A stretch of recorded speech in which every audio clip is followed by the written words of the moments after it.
Megxit was supposed to be the Sussexes' fresh start where they could live privately. Meghan doesn't know what achievement is, and neither does Harry.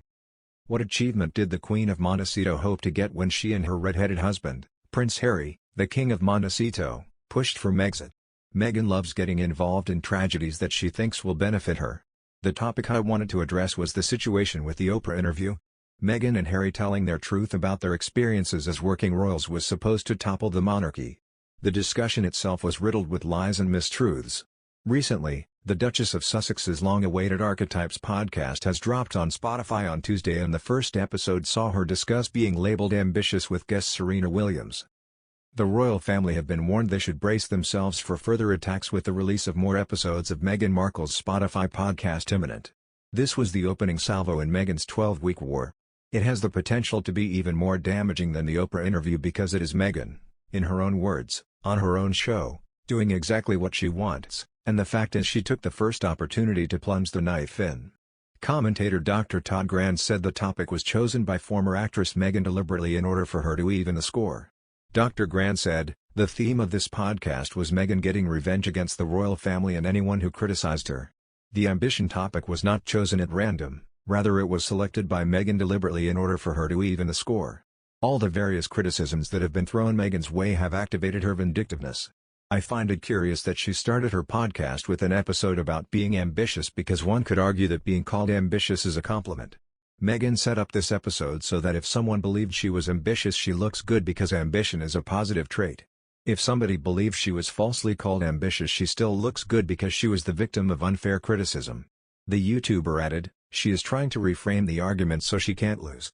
During a conversation with tennis star Serena Williams, the Duchess of Sussex said she was forced to carry out her royal engagements even after the distressing accident. Dan Wootton blasted Meghan Markle for her entitled behavior on the Megyn Kelly show. He lashed out, "Again to me, this is about the delusion of Ms. Markle.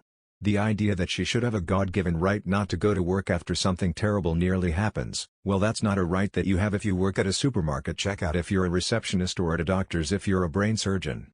It doesn't matter what you do.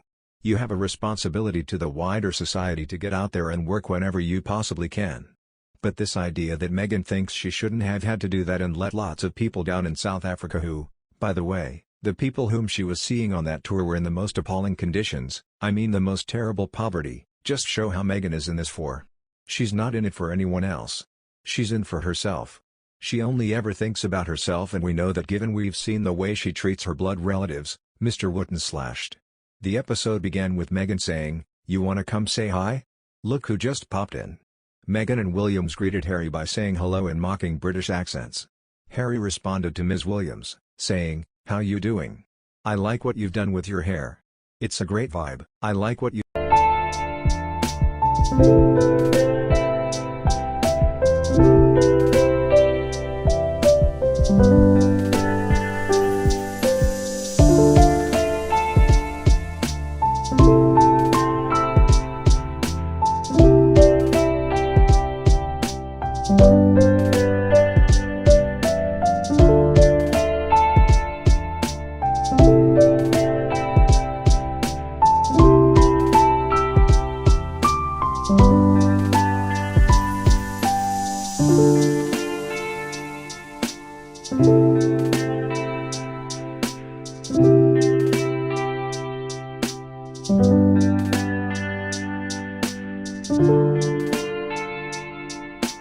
Thank you.